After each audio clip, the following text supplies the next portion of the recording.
Thanks for checking out this movie review video. This is for the 2025 release, A Desert. Now, this is a low-budget independent film, so a lot of people won't be hearing about this one, but I had seen some people online kind of talk about it a little bit and say, hey, this is actually a really good film, so it had been on my radar. This was actually since last year in 2024 when some people had kind of seen it like on the festival circuit, so kept an eye out for it, and now it is currently on Fandango at Home for rental, which is where I got it. $7.41 for a rental. That includes tax, so pretty cheap, and I would encourage people to go ahead and check this one out. This film's directed by Joshua Erkman, who did just a bunch of music videos and short films.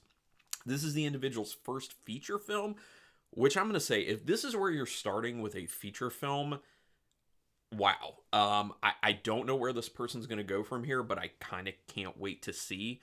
Because for a first feature film, this is very impressive in my opinion, and that will be reflected in my overall rating at the end. This was also written by Erkman, as well as Bossi Baker, who wrote A Night of Horror Volume 1. Not familiar with that one, but... So quick synopsis about this one. It's not going to be much of a synopsis, because I don't want to give too much away. This is kind of one of those films, kind of like when people were talking about Strange Darling, which I didn't love. I thought was kind of okay-ish, but when a lot of people were talking about Strange Darling, they were kind of saying, don't look anything up about it. Just go in not knowing a single thing. I don't want to tell you anything, no synopsis. So kind of similar with this one, but it's basically starts out with a guy who is a photographer for a living, and he just wants to kind of reconnect with himself, basically, and kind of like figure out who he is again. So he's going out and just photographing typically kind of abandoned buildings and places where people really are not. And then he decides, hey, he takes a picture of some old individual and at one of his locations when he was at a cemetery.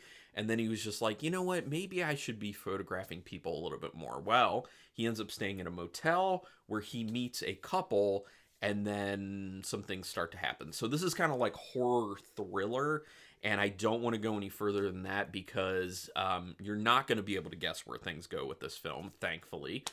So it is one of those kind of good thrill ride type films, hence the thriller aspect of it. So that's where I'm leaving it with the synopsis. There isn't really anything really big to start the film and hook you in and pull you in. So just know it is a leisurely paced film for the most part. It's just one of those, but it's got this feel to it that just kind of keeps you hooked in. It's got this kind of noir-ish air to it, so kind of like neo-noir-ish.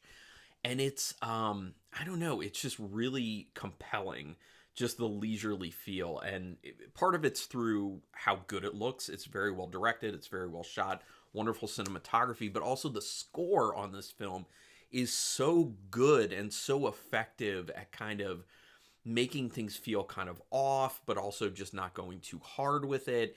They did a great job. Composition of the score and how they used it and to what volume they used it, because a lot of films will have this kind of issue where they're like just blaring it all the time, and that's very ineffective and gets very annoying. So filmmaker knows what they're doing.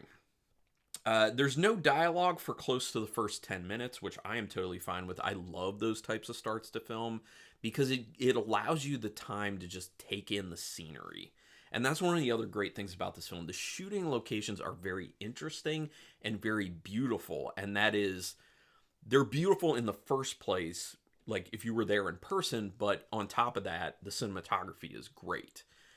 So it's just good to kind of soak that stuff in immediately. Just kind of get a feel for who this main character is in the beginning and see what they're up to. And get a sense of who they are without having them necessarily needing to speak to anyone. Just feel their emotion. And you get that through how things look, how the camera moves, how the score is, all that type of stuff. And I love that type of stuff where they're starting out a film and you can figure things out about what's going on and the backstory on some of this stuff without even hearing anyone talk. So that's smart filmmaking in my opinion. Again, very interesting shooting locations that are shot well. The characters themselves are interesting, but their interactions do feel forced in a particular instance or two. So from a writing perspective, not perfection as far as writing goes, but the writing is quite good. The other thing is the dialogue is written quite well. It all feels very realistic for who these characters are and what their types of interactions would end up being. But there are a few, very small, but a few moments where you just feel the writers just kind of pushing characters unnaturally into a situation or two. And I kind of rolled my eyes a little bit at that, but the rest of the film just, made me forgive that, honestly, because it's pretty well done. The movie definitely takes a turn at some point, and it's effective. I'm not going to say how far in because I don't want to signal anything too much. If you are going to watch it, don't want that to be on your mind and be like, oh, something's going to happen with this and this. No, I don't want that. So at some point there is a turn. It is very effective, and then it makes you kind of sit forward in your seat a little bit more and be like, oh, now where are we going? What is this all going to be about? The score is very eerie, and that kind of adds the atmosphere like I was talking about before. The little bit of this kind of unsettled feeling, a little bit of this kind of like, where is the horror of this? You're getting like the preface to the horror just through the score itself, just kind of leading you into it. And it's not like hardcore on the horror. Like it is and it isn't, and you'll see what I mean. There's no... I'm going to stop myself there. I'm just going to leave it at that. All of the performances are quite good. And that, paired up with the well-written dialogue, makes for some very magnetizing moments with interactions between characters and just how the characters are in general. Like their characters themselves are written well, the dialogue is written well, and then the actors did a really nice job bringing all that to life. It gets pretty messed up and uncomfortable in this film towards the end of it. You're going to be fine for quite a while, but towards the end of the film, get into some messed up stuff. It can get very uncomfortable. I was really uncomfortable during one particular scene.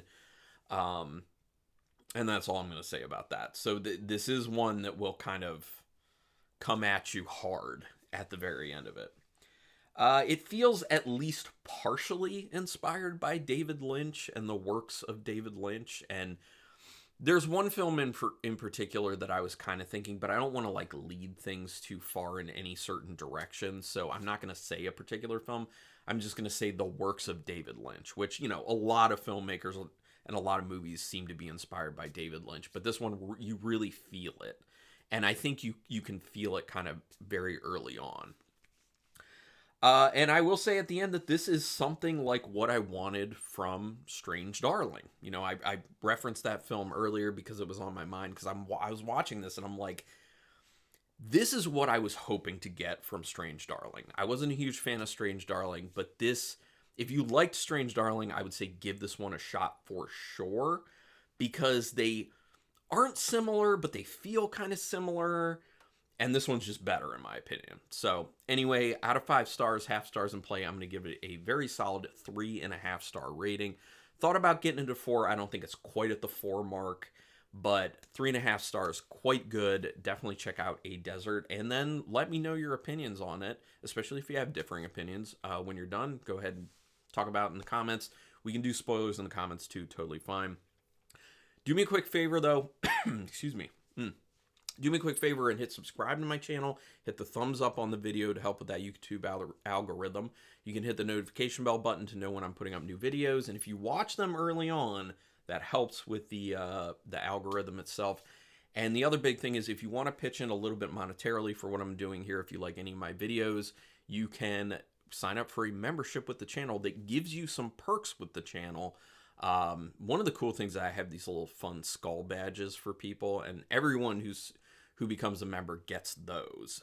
So I think the lowest level is $1.99, and then the highest level being like $4.99. And at the $4.99 level, people are getting like videos that no one else is going to see. Those are behind a paywall, like shorts. But anyway, if you're so inclined, check it out. Link in the description. But regardless, thank you for taking your time to watch this. And until next time, keep it brutal.